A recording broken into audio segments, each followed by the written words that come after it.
것 같아요. 흥을 돋우고 반가움과 즐거움을 배로 나눌 수 있게도 하는 반면 건강을 해치거나 조절하지 못하고 잡아먹힌다면 음주자의 모든 걸 잃게 만들기도 하죠. 그럼 저희 집안에 어떤 일이 있었기에 알코올과의 전쟁이 선포된 건지 그 사건에 대해 지금부터 이야기해 보도록 하겠습니다. 저는 반도체 생산 공장에서 일을 하다 사내 커플이던 남편과 나이 29에 결혼을 했어요. 저보다 2살 많은 남편은 활발한 성격으로 특히 회식 때마다 분위기를 주도하던 분위기 메이커였죠. 부장님, 제가 김민옥표 소맥 한 잔 말아드리겠습니다. 자, 우선 소주 비율 2에 맥주 비율 7, 나머지 일은 김민욱이의 부장님에 대한 존경심이 들어갑니다. 에이, 기분이다. 저희 아내에게만 주는 김민욱표 사랑도 한 수저 넣어드릴게요. 남편은 사람이 순하고 착해서 주위엔 언제나 사람으로 들끓었습니다. 사람을 좋아하던 남편은 술자리를 굉장히 좋아했는데 그것 또한 저도 술을 좋아하는지라 괜찮았어요. 그렇게 전 만족스러운 결혼 생활을 시작했고 결혼한 지 1년 만에 첫 아들을 낳고 2년 뒤 둘째 아들까지 낳으니 이 이상의 행복은 없을 것처럼 매일이 행복했어요. 우린 양가 분위기 또한 화목했습니다. 그런 양가엔 아픈 사연이 하나씩 있었어요. 남편에겐 형과 누나가 한 명씩 있었는데 시숙은 나이 18에 헬멧을 쓰지 않고 오토바이를 타다 그만 사고로 세상을 떠났다고 하더군요. 미안하다 어머마. 우리가 큰아들을 그렇게 보낸 후론 그러지 않으려고 하는데도 자꾸만 막내를 싸고 돌게 되더라고. 그래서 애가 좀 고집세고 제멋대로인 경향이 있긴 한데 그래도 경우 없고 못되게 키우진 않았으니 네가 예쁘게 좀 봐주거라. 일찍이 큰아들을 잃은 시부모님은 막내인 남편을 오냐오냐 키우셨다고 본인들의 입으로 말씀하셨어요. 그래서인지 남편이 좀 철없는 면이 있긴 했지만 그렇다고 인간성이 잘못된 사람은 아니니 아내된 입장에선 그냥 귀엽게 봐줄 수 있는 정도였죠. 친정의 아픈 사연의 주인공은 바로 저희 아빠였습니다. 저희 부모님은 평생 시골에서 농사를 짓고 사셨는데 특히 아빠는 굉장히 가난한 농가에서 태어나셨다고 했어요. 사남 삼녀 중 셋째로 태어난 아빠는 국민학교까지밖에 졸업하지 못하고 평생 농사일만 하셨다고 말씀하셨죠. 그래서 내가 글자를 좀 삐뚤빼뚤하게 쓰네. 그 이유는 내가 통 연필 잡을 일이 없었어서 말이야. 우와, 장인어른, 어릴 때부터 농사일을 하신 거면 경력이 어마어마하시겠어요. 와, 웬만한 경력 가지곤 장인어른 앞에선 나 농사꾼이다 하고 명함도 못 내밀겠네요. 남편은 자신의 글자를 창피해하던 친정아빠를 오히려 베테랑 농사꾼이라며 추켜 세워드렸습니다. 학벌 콤플렉스가 있던 아빠는 그제야 환하게 웃으시며 남편의 잔에 술을 따라주셨죠. 저희 친정은 술을 안 하는 시댁과 달리 모이면 무조건 술판이 열리는 집안이었습니다. 부모님과 제 남동생 그리고 올케까지 다들 술을 좋아하고 잘 마셨거든요. 제가 술을 좋아하던 것도 가족들의 영향이 컸어요. 특히 오랜 시간 농사일을 하며 새참으로 막걸리를 즐기셨던 저희 아빠는 거의 말술이셨죠. 술자리를 좋아하던 남편은 그런 저희 친정 모임을 굉장히 좋아했습니다. 하지만 아빠는 얼마 지나지 않아 술을 거의 드시지 못하게 되었어요. 제 나이 37에 아빠에게 녹내장이 와버렸거든요. 녹내장엔 음주가 쥐약이란다. 너희 아빠 담배도 끊었어. 아빠는 별일 아니라며 병원에 곧바로 가지 않고 늑장을 부리셨던 모양입니다. 아마 돈이 아까워 병원을 가지 않던 젊은 시절의 버릇 때문이셨겠죠. 하지만 아빠의 늑장은 결국 수술을 했음에도 불구하고 왼쪽 눈에 실명을 불러일으켰어요. 낙담을 한 아빠는 전보다 많이 소심해지고 기운을 잃어버리시고 말았죠. 아빠는 남은 한쪽 눈의 관리를 위해 술을 멀리 하셨습니다. 그러면서 자연스럽게 친정 모임에 왁자지껄한 술자리도 횟수가 드물어졌죠. 물론 아빠를 제외한 나머지 가족들끼리 술을 마시긴 했지만 원래 술자리의 분위기를 주도했던 건 제 남편을 제외하면 저희 아빠였거든요. 아쉽다. 장인어른하고 술 대작하는 거 정말 재밌었는데. 철없는 소리 좀 하지 마. 그리고 당신, 특히 아빠 앞에선 절대 그런 말 입도 뻥끗하면 안 돼. 아빠가 얼마나 속상하시겠어. 안 해. 내가 무슨 애야? 그냥 당신한테 아쉽다는 말도 못해? 저는 제게 아쉬움을 이야기하던 남편에게 화를 냈습니다. 물론 저 말 자체도 철없는 말이라고 생각했지만 당시 저는 술과 관련된 일이면 기본적으로 남편에게 신경이 곤두서 있었어요. 문제는 바로 남편의 술버릇이었죠. 당신, 내가 그렇게 만취할 때까지 술 마시지 말라고 했지? 오늘은 또 얼마나 먹은 거야?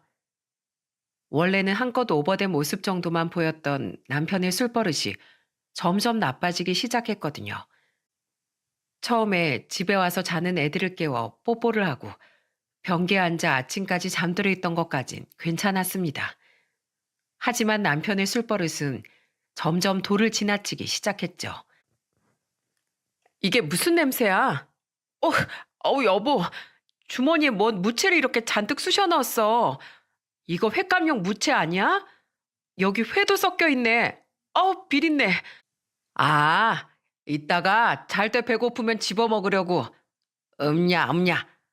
여보, 민욱이 꿈 날아가요. 안녕하십니까?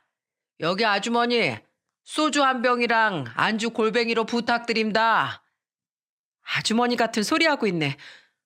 여기 당신 집이거든? 얼마나 취했으면 여기가 집인지도 몰라봐. 당신 진짜 자꾸 이렇게 만취해서 들어올래?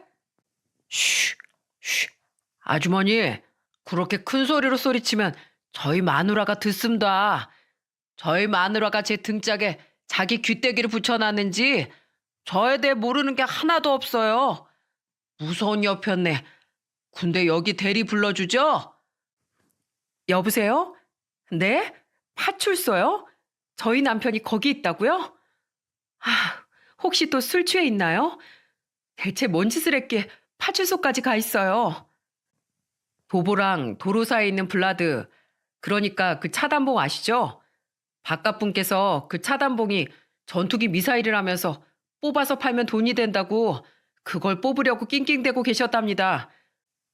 보다 못한 행인들이 말리니까 자기 미사일인데 탐내는 거냐면서 저리 가라고 엉엉 울다가 신고당해서 저희가 모셔온 거예요.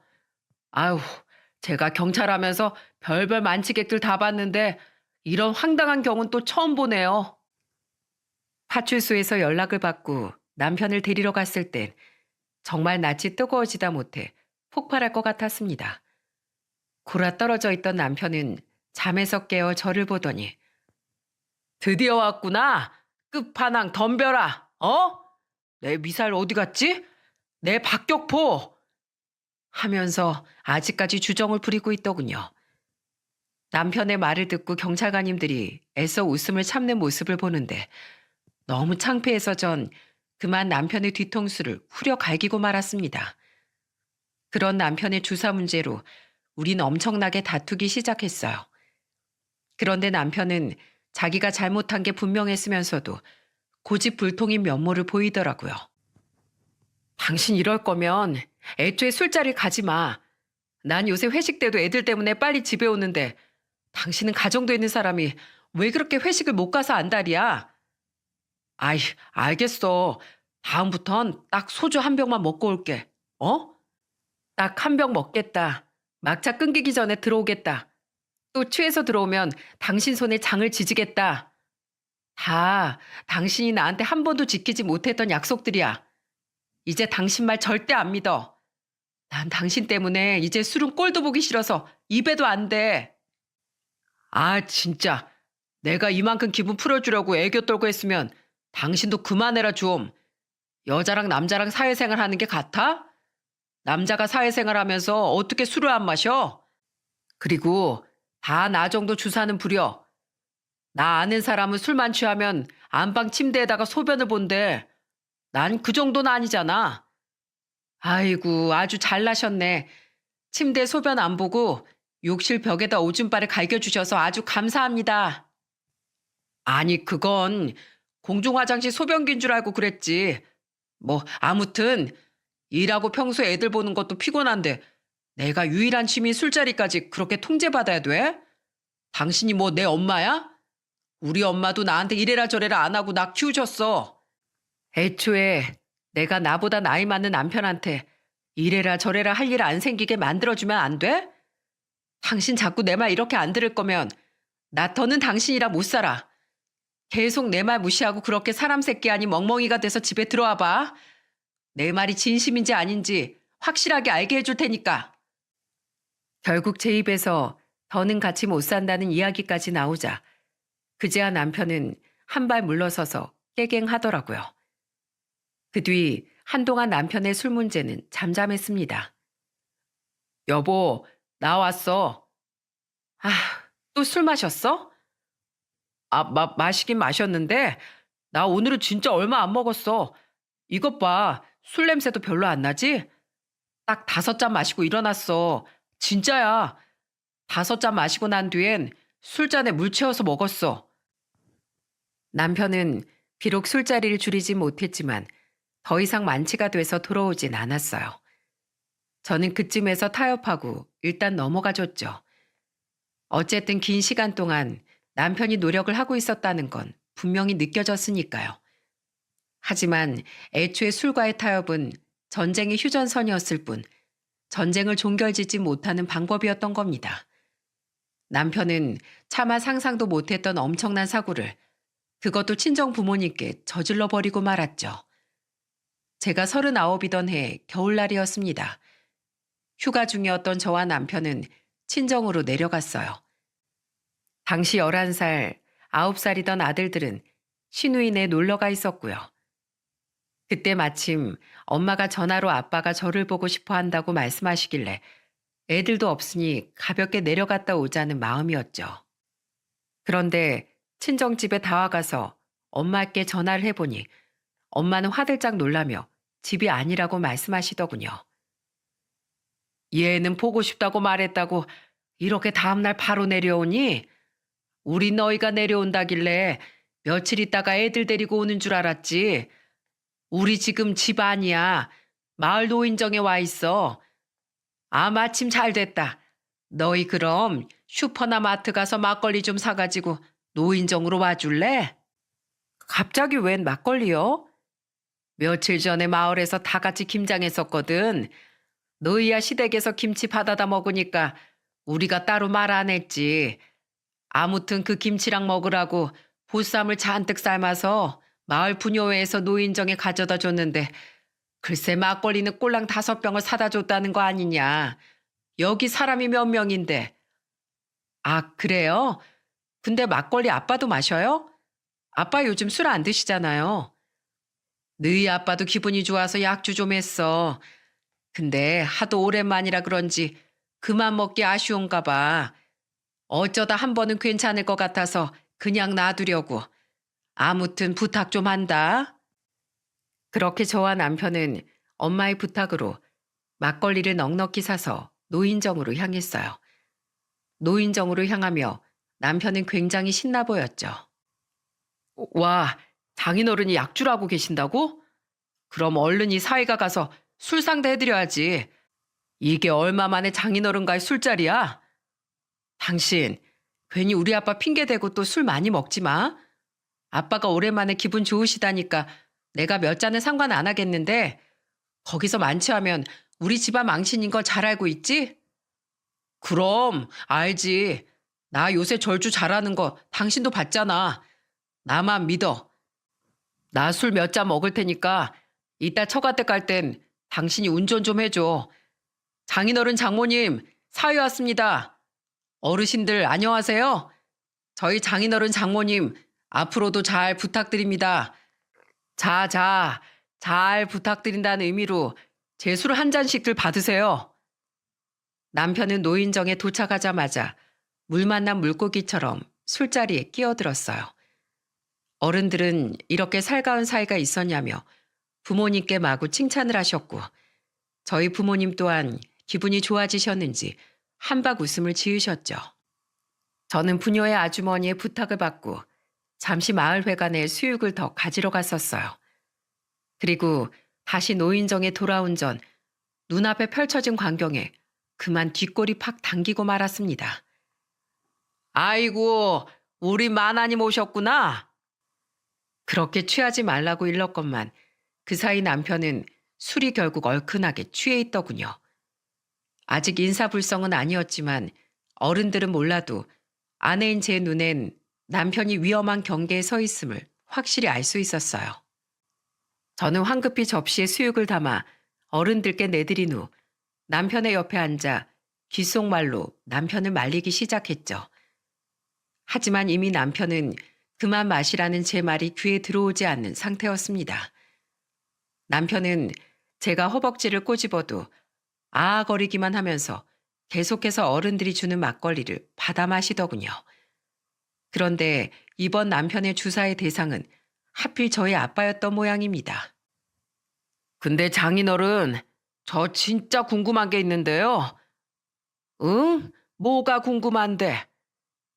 취하진 않으셨지만 기분이 좋았던 아빠는 인자한 말투로 남편에게 대답하셨어요.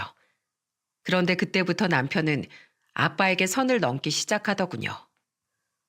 원래 사람이 한쪽 눈이 실명되면 다 장인어른처럼 삿발뜨기가 되나요? 사팔뜨기? 예, 여기 제 손가락 좀 따라와 보세요. 이거 봐, 이거 봐. 실명된 눈은 안 움직이잖아요. 인체의 신비, 따란. 자네 취했구먼. 이제 술 그만 마시지 그러나. 남편의 무례한 언행에 아빠는 얼굴이 귀까지 빨개지셨습니다. 엄마는 그런 남편을 보며 화를 억누른 목소리로 타이르셨죠. 그런데 남편의 말에 술이 거나하게 취한 동네 어르신 한 분이 신이 나셨던 모양이에요. 이 사람 아까부터 봤지만 참 재미난 친구야. 자, 여기 내가 한 잔 따라주겠네. 동생, 사위를 아주 잘 들였어. 사위 보기 아주 좋아. 얼마나 다행인가. 내가 동생만 보면 마음이 얼마나 안 좋았는데. 저희 장인어른을 보면요? 왜요? 솔직히 우리 동생 팔자가 아주 박복하기 짝이 없잖나. 자네 모르나? 자네 장인 집안이 아주 똥구멍이 찢어지게 가난했던 거. 난 동생이랑 같이 이 마을 토박이어서 잘 알지. 자네 장인 부친이 그렇게 술주정뱅이어서 술만 취하면 자식들이 다들 다른 집으로 피난을 갔었다네. 우리 동생 모친만 총알바지로 남아서 서방한테 쥐잡듯 잡히곤 했지. 그만하세요, 형님. 그게 뭐 좋은 소리라고 사람들 다 듣는 데서 내 가정사를 얘기합니까? 뭐 어때? 설마 자네 자기 과거가 창피한가? 하긴 그럴 만도 하지. 집안도 가난한데 부모까지 잘못 만나서 고생은 고생대로 다 하고 학교도 국민학교까지 못 나와 어디 농사 지으면서 산순 제대로 하나 동생? 난 그 시절에도 무려 고등학교까지 다 나왔다 이거야. 물론 내 자랑하려는 건 아니고 그만큼 동생 팔자가 박복했다는 거지. 게다가 다 늙어선 좀 편하게 살려나 싶었더니 그깟 또 몇 푼 아끼려다 한쪽 눈까지 그저 장식품이 되지 않았는가. 이게 다 배움이 짧아서 그런 거야. 나처럼 많이 배웠으면 적어도 아프면 바로바로 병원에 가야 한다는 기본 상식 정도는 알고 있지 않겠나. 이야, 고학력자시네 어르신. 하긴 저희 장인어른이 가방끈이 좀 짧으시긴 하죠. 국조리 뭡니까 국조리. 자네 그만하라고 내가 경고했어. 장영감님, 영감님도 그만하세요. 어릴 적부터 같이 자란 동네 동생을 사람들 앞에서 그렇게 무시하면 되겠습니까? 아유 왜요 장모님. 영감님께서 맞는 말씀만 쏙쏙 하시는데요. 장영감이라던 그 어르신은 신이 나서 저희 아빠의 과거를 까발리고 무시하기 시작했어요. 이미 만취한 남편은 뭐가 그렇게 재밌는지 박수를 쳐대며 장영감님과 만담을 해댔죠. 엄마는 더욱 낮게 깔린 목소리로 남편을 말렸는데 제가 꼬집어도 신경도 쓰지 않던 남편이 엄마의 말이 귀에 들어왔겠습니까? 아빠는 두 사람의 무시가 계속될수록 점점 고개를 숙이시더군요. 다른 어르신들은 술이 확 깨신 듯 점점 눈치를 살피고 계셨죠. 너무 화가 났지만 어른들이 계신 곳에서 제가 먼저 큰 소리를 낼 수는 없는 노릇이라 저는 남편의 허벅지를 아주 세게 꼬집으며 속삭였어요. 아, 왜 꼬집어? 그만해, 이 왼수야. 술잔 좀 내려놔. 당신 진짜 내가 가만 안 둘 줄 알아? 당신은 내가 술만 먹으면 왜 자꾸 날 구박해? 우리 동생 내 딸이 남편 바가지 꽤나 긁는 모양이구먼. 여자가 남편한테 그러면 쓰나? 동생, 무식하게 농사일만 하다가 자식 교육은 엉망으로 시킨 거 아니야? 모름지기 배운 사람이 자식 교육도 잘 시키는 법인데 우리 아들이랑 딸로 말할 것 같으면 서울의 명문대를 나와서 한 놈은 세무사하고 한 놈은 대기업에 다녀. 이게 다 내가 교육의 중요성을 잘 아니까 자식 교육에 힘쓴 덕분인겠지.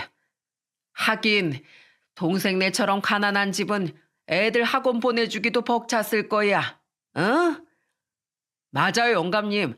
우리 집사람이 여자치고 얼마나 드센지 모릅니다. 제가 술 먹고 집에 들어가기만 하면 하루 종일 사람을 따라다니면서 들들들들. 근데 영감님 말씀을 들어보니까 이게 다 가방끈 짧은 장인어른 탓이네요. 배운 게 없으시니 딸 자식 교육도 저렇게 시키신 것 아니겠습니까? 그러고 보면 저희 집사람 대학도 겨우 지방 전문대 나왔어요. 원래 똑똑한 사람인데 이것도 다 장인어른이 뒷받침을 못 해주셔서 그런 거겠죠. 같은 생산직이긴 해도 전 엄연히 4년 대졸 공채입니다. 장인어른, 저 같은 사회 얻은 게 박복한 장인어른 팔자에 깃든 유일한 복이네요. 당신 미쳤어? 당장 우리 아빠한테 사과해. 근데 진짜 이 자식이... 푸악! 결국 참지 못한 전 남편을 잡아 끌고 우선 그 자리를 벗어나려고 했습니다. 밖으로 끌어내 두들겨 패서라도 정신을 차리게 할 생각이었죠. 그런데 저보다 더 빠르게 움직인 사람이 있었으니 그 사람은 바로 저희 엄마였습니다. 몇 번이나 남편에게 경고를 했던 엄마는 남편의 마지막 말에 화가 폭발하셨는지 남편에게 달려와 뺨따구를 날려버리시더군요. 남편은 우스꽝스러운 소리를 내며 고개가 완전히 돌아가 버렸어요. 그 모습을 본 장영감님은 순간 정신이 번쩍 들었는지 눈이 튀어나올 듯 커다래졌습니다. 장영감님은 그제야 고개를 푹 숙인 저희 아빠를 쳐다보곤 황급히 사과를 하시더군요. 동생, 내가 악인 없이 한 말이야. 알지? 저기 재수씨, 내가 오늘 수육이 너무 맛있어서 과음을 한 모양입니다. 과음이요? 과음을 했으면 제 남편의 아픈 과거를 그렇게 쿡쿡 쑤셔대도 된답니까? 전에도 제가 몇 번 말씀드렸죠, 장영감님. 술 취해서 괜히 이 사람 저 사람한테 시비 걸고 다니지 말라고요. 재수씨, 내가 나이 먹었더니 술이 영 안 받아요. 미안합니다. 예? 그리고 우리 동생 과거사야 이 동네 사람들이 어차피 다 아는 얘기 아닙니까? 나는 다들 알고 있는 사실이니까 그냥 우리 동생이 불쌍해서 한 이야기죠. 불쌍해요? 내 남편 인생을 불쌍해하는 건 나랑 내 남편 자신으로 충분합니다. 그리고 다들 다 아는 사실이면 내 남편 가슴에 상처가 안 된답니까? 내가 어디 영감님 아내 일찍 돌아가신 얘기부터 영감님 자식들이 명절에 코빼기도 안 비친다는 얘기를 안주거리 삼아 볼까요? 다들 아는 사실이라 영감님 기분 상할 일은 없겠죠? 아니, 왜 그런 이야기는 또 꺼내고 그런답니까, 재수씨? 내가 미안해요. 예? 아이고, 난 무서워서 이만 가야겠네. 그냥 그렇게 가면 다예요? 또다시 내 남편 앞에서 그딴 소리 해대면 나 그땐 절대로 가만히 안 있어요. 이 노망난 영감탱이야.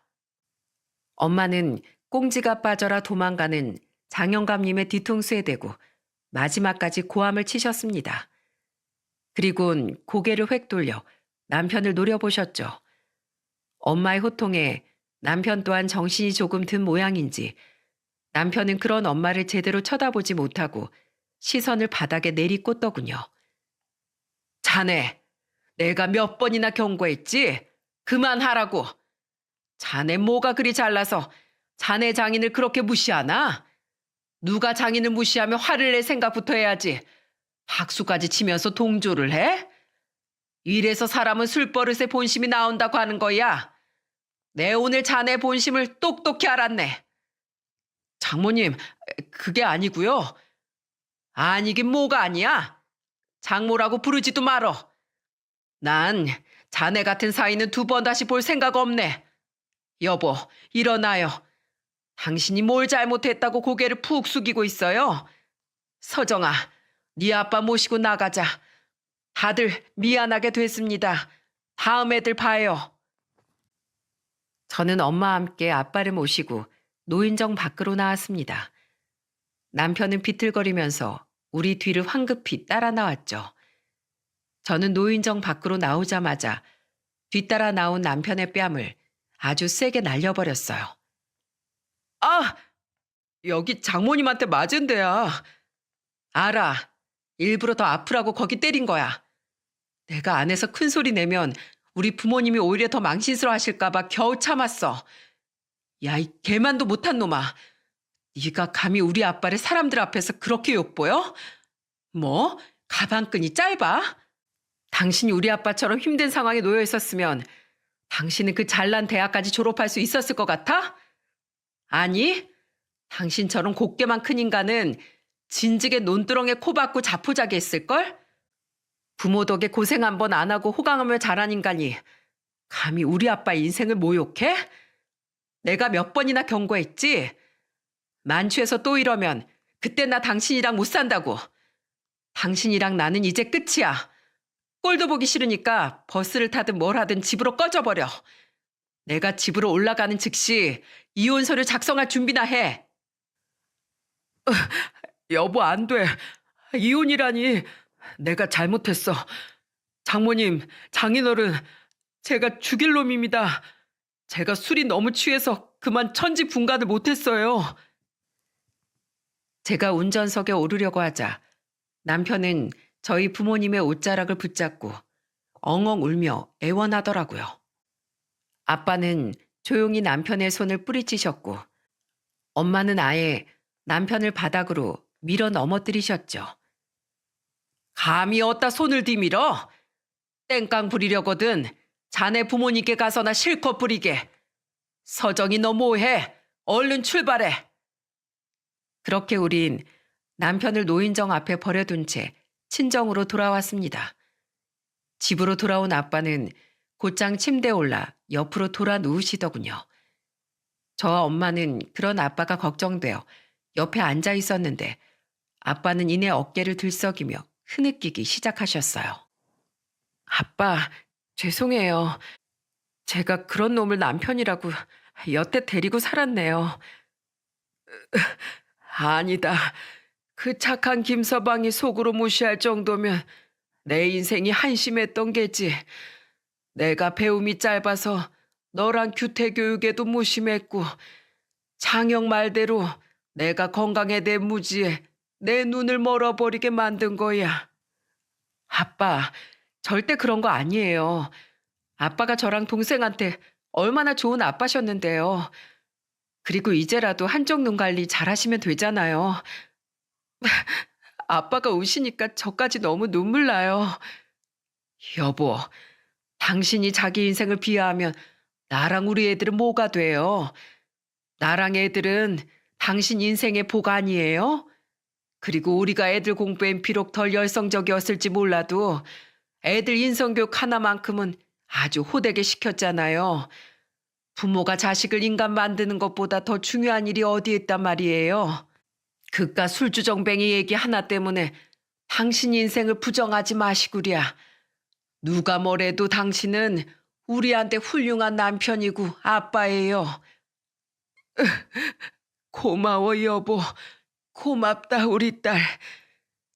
그런데 1시간 정도 지났을 때 집 앞에서 큰 소리가 나더군요.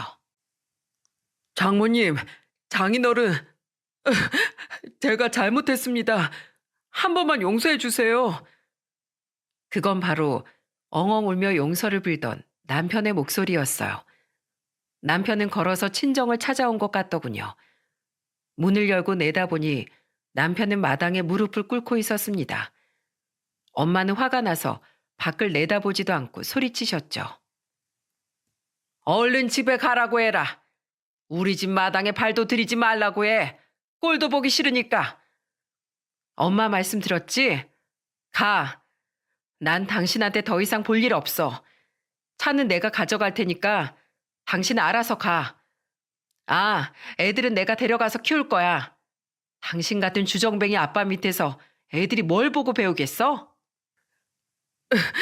여보, 내가 정말 잘못했어.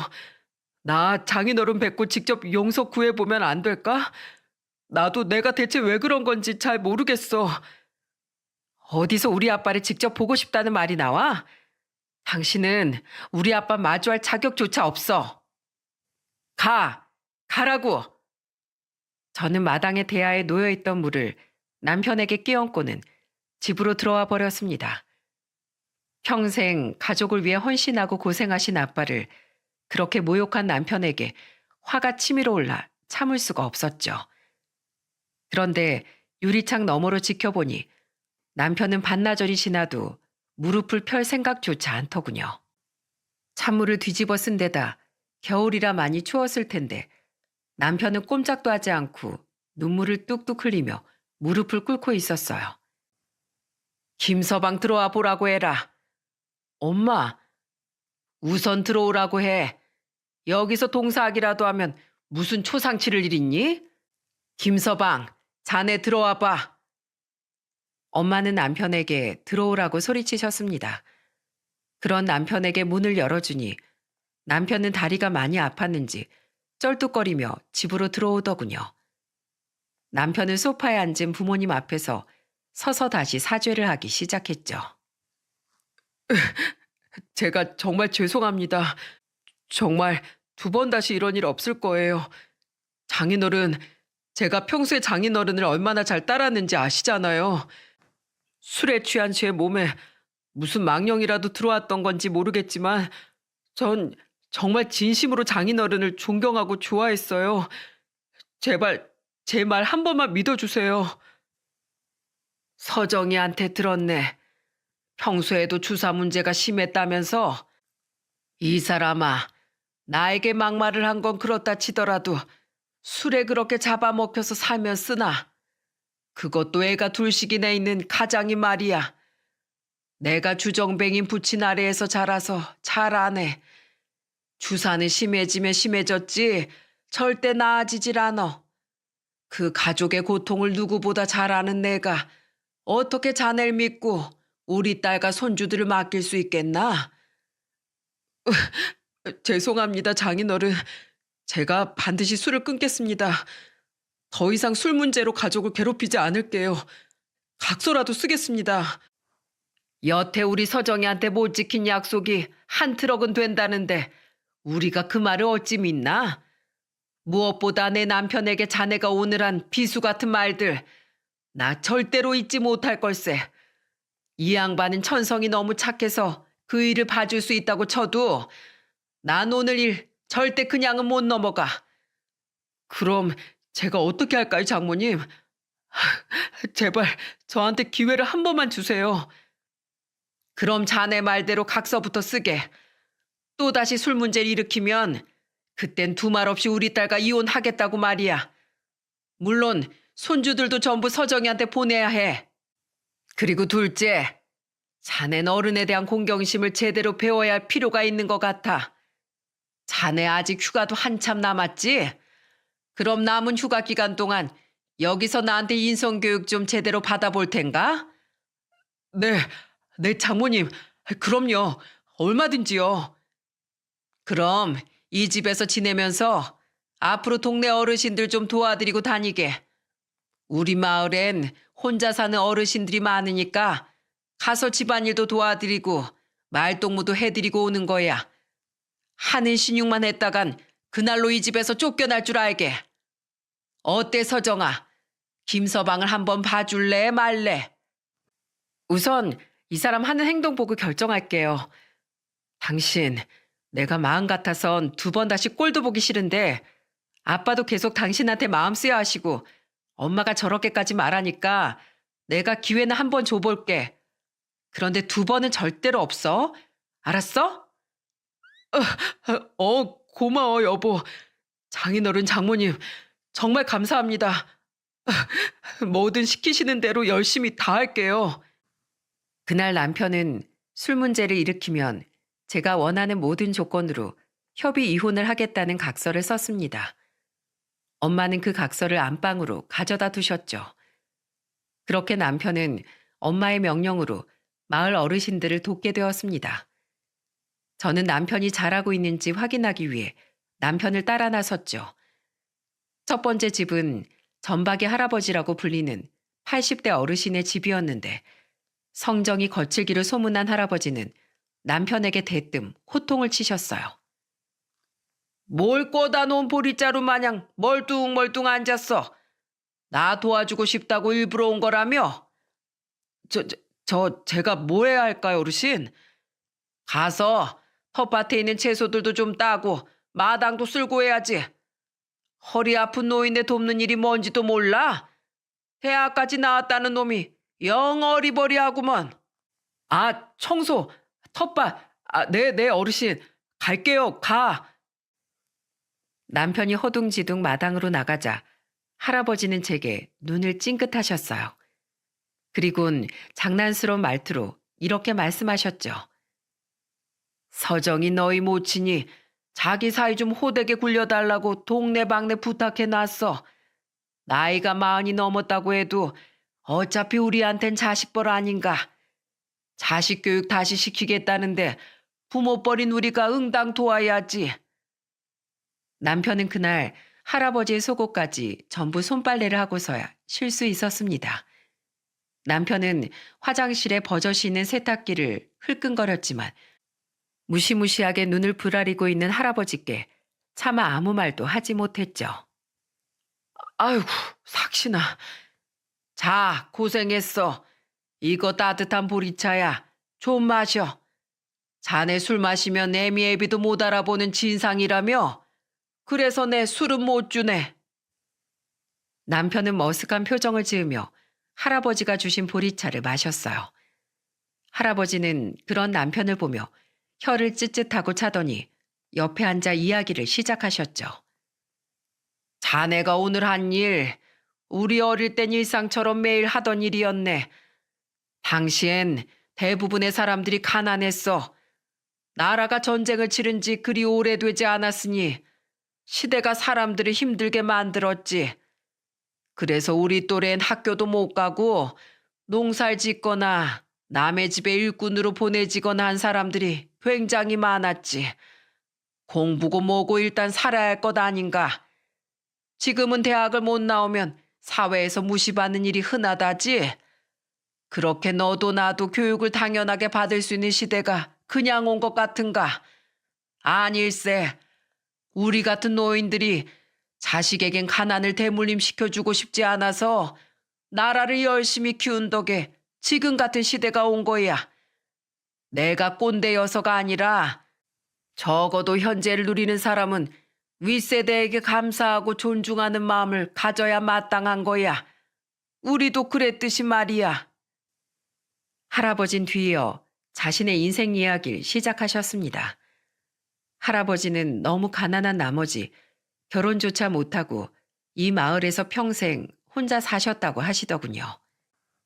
겨우겨우 남의 논밭에서 일하고 받은 삭을 모아 이곳에 내 땅을 샀네.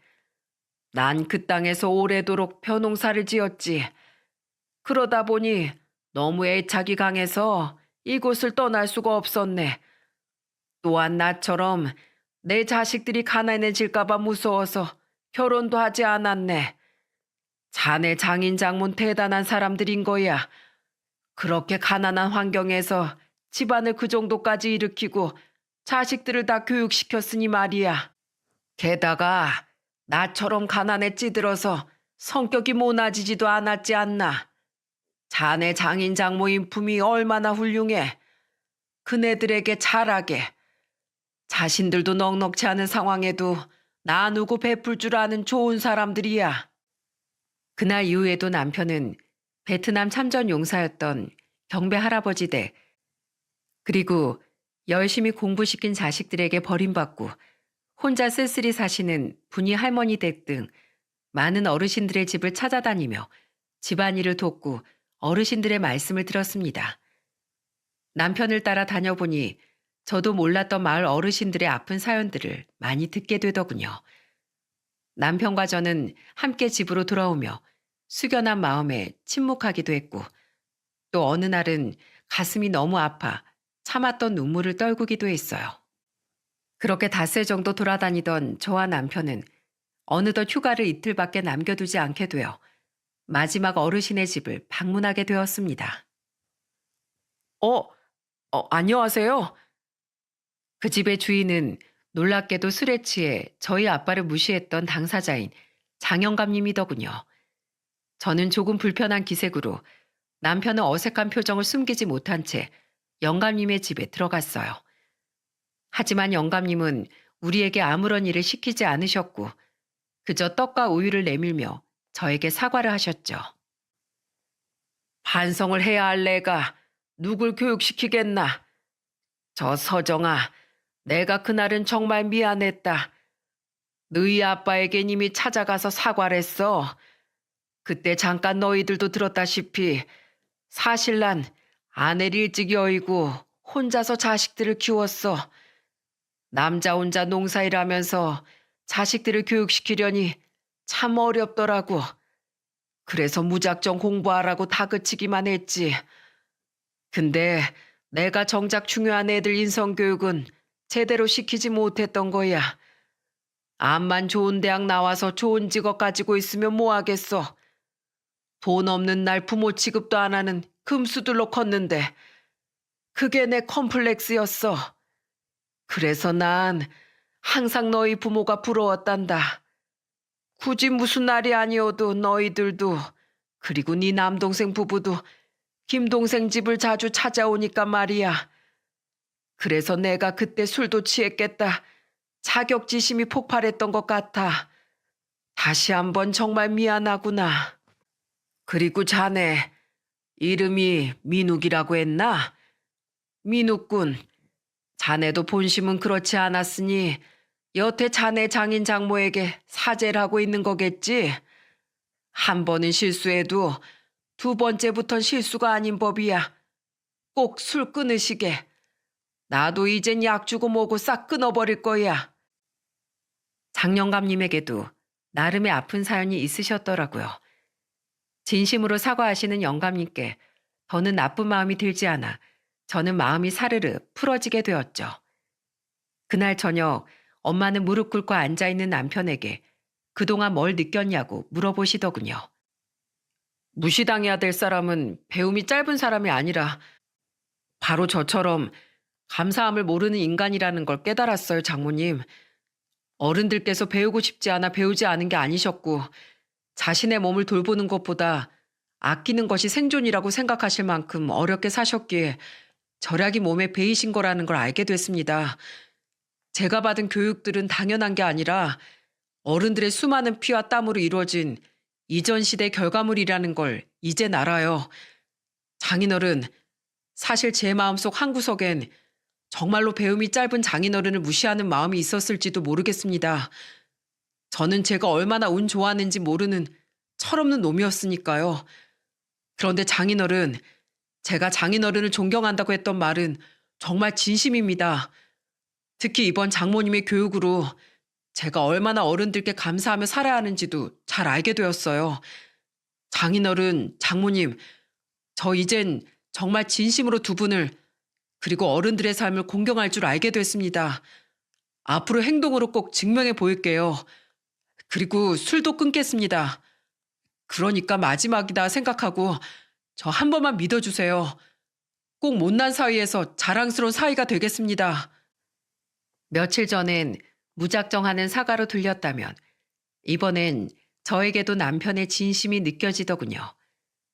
아빠는 바닥으로 내려와 눈물을 흘리며 남편을 안아주셨어요. 그래, 아주 기특해 우리 사위. 잘못은 그렇게 뉘우치면 되는 거야. 앞으로 그 마음 편치 말게. 자네 그 말 내가 한 번만 더 믿어보겠네. 하지만 또다시 이런다면 그땐 정말 국물도 없을 줄 알아. 친정 부모님의 용서를 받은 남편은 휴가를 하루 앞둔 날이 되어서야 집으로 올라올 수 있었습니다. 그렇게 1년이 지난 지금 남편은 정말로 단 한 방울의 술도 입에 대지 않고 있어요. 회식 자리에도 잘 나가지 않고 나가도 음료수만 열심히 먹다가 돌아오곤 하죠.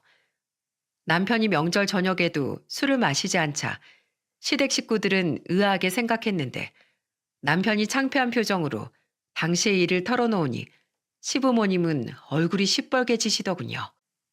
아이고, 이게 왜 망신이야. 진즉에 우리한테 말했으면 우리가 사돈들께 사과 전화라도 드렸을 것 아니야. 미안하다 어머마.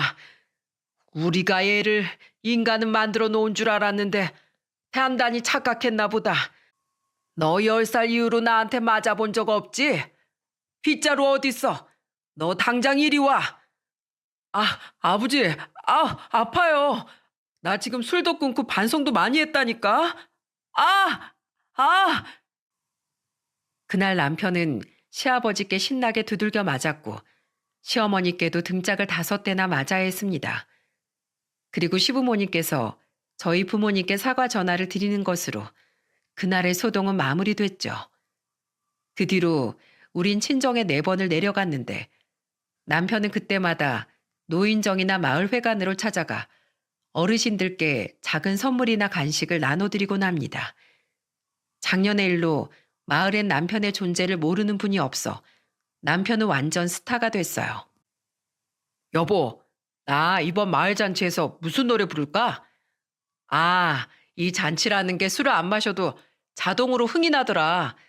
나 마을 잔치마다 빠지지 않고 꼭 참석할 거야. 동네 어르신들도 나 완전 좋아하셔. 장인어른, 장모님, 제가 두 분께 자랑스러운 사이가 되겠다고 했죠? 제 덕에 두 분이 동네에서 어깨에 힘 좀 주시겠습니다. 언제 저희 부모님께 엉엉 울며 용서를 구했냐는 듯 남편은 저희 부모님 앞에서 의기양양한 모습을 보이곤 합니다. 하지만 저희 부모님도 저도 모두 알죠.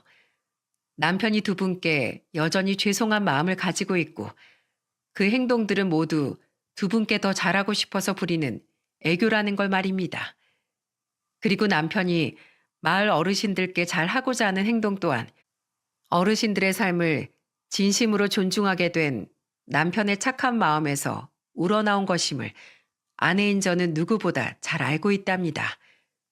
남편은 술 문제만 빼면 원래 마음 여리고 착한 사람이었으니까요. 아빠, 오늘 저녁에 플레이스테이션 게임해요. 그럴까?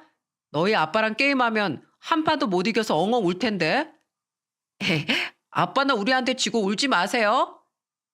술자리가 사라지자 남편은 아이들과 훨씬 많은 시간을 보낼 수 있게 되었어요. 원래도 아빠를 좋아했던 아이들은 요즘 남편의 퇴근 시간만 목이 빠져라 기다리곤 하죠. 아무래도 아들들이니 엄마인 저보다 아빠와 노는 것이 더 즐거운 모양이더라고요. 그럼 저는 그 모습을 보고 흐뭇해하며 느긋하게 저녁상을 준비하곤 합니다. 저희 친정 식구들은 그날 일을 계기로 다 같이 술을 끊었어요. 하지만 술 없어도 우린 여전히 즐거운 시간을 보내곤 하죠.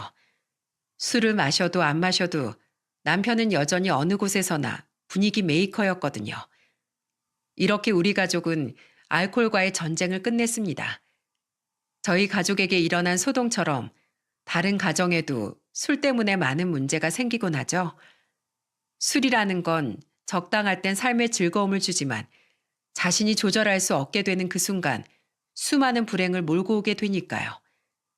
저는 그런 분들께 술 없이도 충분히 즐겁고 행복한 삶을 살 수 있다고 말씀드리고 싶어 이렇게 사연을 보내게 되었습니다. 그리고 다행히 저희 남편은 상담과 약물의 도움 없이 술을 끊어낼 수 있었지만 의학이 도움이 필요한 분들이라면 망설이지 말고 병원을 찾아가셨으면 좋겠어요. 결국 술에 잡아먹혀 자신의 정신과 건강, 그리고 마지막엔 자신의 삶까지 망치기 전에 말입니다. 그럼 다들 윗세대 어른들의 산물인 현재를 건강하고 행복하게 살아가시길 바라며 이만 사연을 마치겠습니다. 감사합니다.